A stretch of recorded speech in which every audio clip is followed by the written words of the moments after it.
اور اب یقیناً انہوں نے کہا ہے کہ یہ جو گجرانوالا ہے یہ یہاں پر یہ جسٹس مظاہر علی نقوی کا تعلق گجرانوالا سے ہے. اب سمجھ میں آ رہی ہے؟ یعنی سونی شاہ اس سونی شاہ کا جو تعلق ہے وہ گجرانوالا سے ہے. گجرانوالا میں اس نے پریکٹس کی اور پھر یہیں سے انہوں نے اپنے سفر کا آغاز کیا. تو یہ جو سونی شاہ کے قصے ہیں بطور اسد علی طور کے، کسی کو سننے ہیں تو گجرانوالا چلا جائے. تو بہرحال جی جو ہے وہ ظاہر ہے کہ ان کا اور ان کا جو معاملہ ہے مظاہر علی نقوی کے خلاف ریسنٹلی جسٹس قاضی فائز عیسیٰ نے جو ہے وہ ایک، اور اپنا سردار صاحب نام میرے ذہن پہ نہیں آ رہا، انہوں نے تفصیلی خط لکھا ہے چیف جسٹس کو اور جو سپریم جوڈیشل کونسل کے سینئر اراکین ہیں، یعنی سپریم کورٹ اپنا لاہور ہائی کورٹ کے چیف جسٹس اور سندھ ہائی کورٹ کے چیف جسٹس کو بھی خط لکھا ہے. اب یقیناً اس کی آگ کہیں نہ کہیں تو لگنی تھی، کیونکہ اس وقت مظاہر علی نقوی کے خلاف مجموعی طور پر 4 ریفرنس سپریم جوڈیشل کونسل کو بھیجے جا چکے ہیں. 4 ریفرنس. لیکن اس کا رزلٹ یہ ہے کہ جو چیف جسٹس ہیں وہ کہتے ہیں، اب ظاہر ہے کہ وہ چیف جسٹس کی چھتر چھائے میں ان کے پروں کے سائے میں بیٹھے ہیں. اب جب جو چیف جسٹس کے پروں کے سائے میں ہو تو ان تک تو دھوپ بھی نہیں پہنچ سکتی بھائی، ان کو تو گرم ہوا بھی نہیں چھو سکتی. اسی لیے تو انہوں نے کہا تھا کہ میں نے مظاہر علی نقوی کو اپنے بینچ میں بٹھا کر کسی کو خاموش پیغام بھیجا ہے. تو اس پر ایک ویلاگ میں نے کہا تھا کہ جو ججز ہوتے ہیں وہ خفیہ یا خاموش پیغام نہیں بھجواتے، وہ فیصلے سناتے ہیں، اور ان کے فیصلوں میں ان کا جو مائنڈ ہے وہ کلیئر ہوتا ہے، پتہ چلتا ہے کہ یہ فیصلہ انصاف پر مبنی ہے یا انصاف کا قتل کر کے کیا گیا ہے. جس طرح ابھی متنازع بینچ بنا کے اور ایک متنازع فیصلہ ڈال کے اور پاکستان کو ایک بحران سے دوچار کر دیا گیا ہے. پاکستان کو بحران سے نکالتے نکالتے نہ صرف پاکستان کو بحران سے دوچار کر دیا گیا بلکہ سپریم کورٹ خود اسی بحران سے دوچار ہو گئی. اور اس وقت کنڈیشن یہ ہے، یا اس وقت جو حالت ہے وہ یہ ہے کہ جو ہے وہ سپریم اپنا جو چیف جسٹس صاحب ہیں وہ کہتے ہیں کہ میں جو ہے وہ چھوڑ دیں، میں نے مظاہر علی نقوی کے خلاف جو بھی اپنا ریفرنسز سپریم جوڈیشل کونسل میں آئے ان کو چھوڑ دو. جب آئے گی تب آئے گی، جب کہتے ہیں نا کہتے ہیں نا کہ جب باپ مرے تب بیل کٹے، یہ وہ والی بات ہے. جسٹس مظاہر علی نقوی کو مکمل تحفظ حاصل ہے چیف جسٹس کا. تو آپ خود سمجھ جائیں کہ جسٹس اعجاز الحسن، جسٹس منیب اور چیف جسٹس عمر عطا بندیال اور جسٹس مظاہر علی نقوی، یہ پورا ایک گروپ ہے.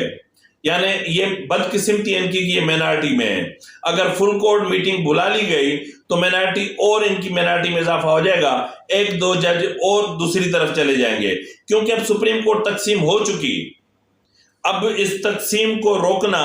یا اس تقسیم کو ختم کرنا اتنا آسان نہیں ہے.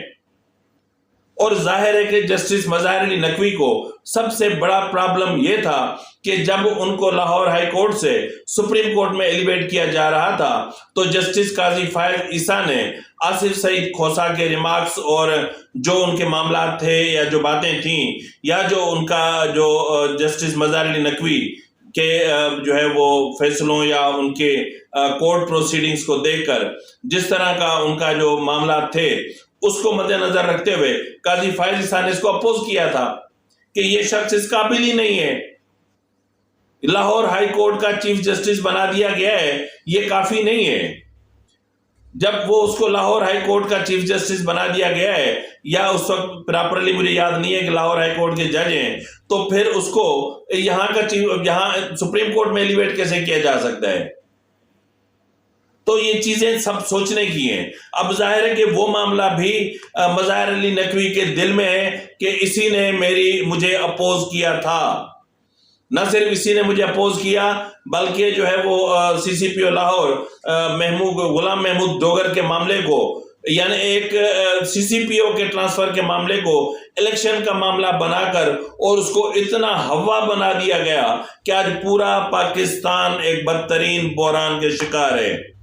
اور آج پاکستان ایک بدترین سیاسی بحران کا شکار ہے، اور یہ سیاسی بحران پاکستان کو معاشی طور پر کمزور کر رہا ہے۔ آپ دیکھ رہے ہیں کہ ہمیں IMF ابھی تک ہمارے ساتھ ایگریمنٹ نہیں کر پا رہا، اس لیے کہ ہمارے ملک میں سیاسی استحکام ہی نہیں ہے۔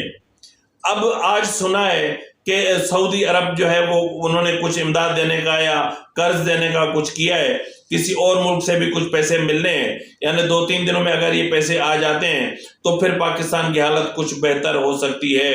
اور IMF بھی آپ کو قرض دینے کے لیے کسی حد تک راضی ہو سکتا ہے۔ تو اس موجودہ صورتحال میں جسٹس قاضی فیاض عیسیٰ اور جسٹس امین الدین خان کے خلاف ریفرنس لانا یوں سمجھ لیں کہ مطلب کیا ہوا؟ یہ تو ایک بار ہے، صدر نے بھی تو ریفرنس بھیجا تھا نا،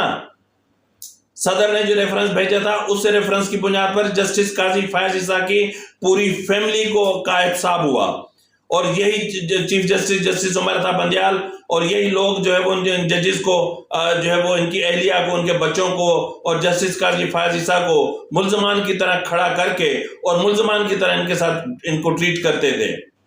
اور آج بیٹھ کر جو ہے وہ مگرمچھ کے آنسو بہاتے ہیں اور روتے ہیں کہ ہائے ہمیں پتہ ہے ہم جسٹس قاضی فیاض عیسیٰ کے معاملات کو بھگت چکے ہیں، میں کسی اور اپنے جج کو قربانی کا بکرا نہیں بننے دوں گا۔ قربانی کا بکرا؟ بھائی بکروں کے ٹرک باہر کھڑے ہوئے سپریم کورٹ کے،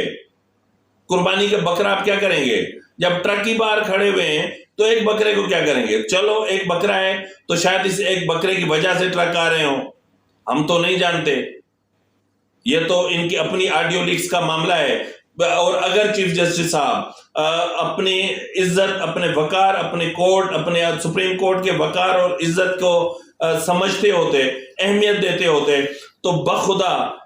فوری طور پر جو ہے نا یہ جو آڈیو لیکس ہوئی تھیں اور جو ویڈیو آئی تھی محمد خان بھٹی کی، ان کا فرانسک کرواتا، ان کا فرانسک کروانے کے بعد بات کرتا، اگر ملزمان اگر ان پہ الزام ثابت ہوتا اور وہ سب کچھ صحیح ہے تو پھر ان کو پنش کرتا، اگر نہیں تو پھر FIA سے انکوائری کنڈکٹ کروا کے اور جہاں سے بھی ان کو اپلوڈ کیا گیا تھا ان ملزمان کو پکڑ کر ان کو انصاف کے کٹہرے میں لا کر کھڑا کرتا، تب پتہ چلتا کہ انصاف کسے کہتے ہیں۔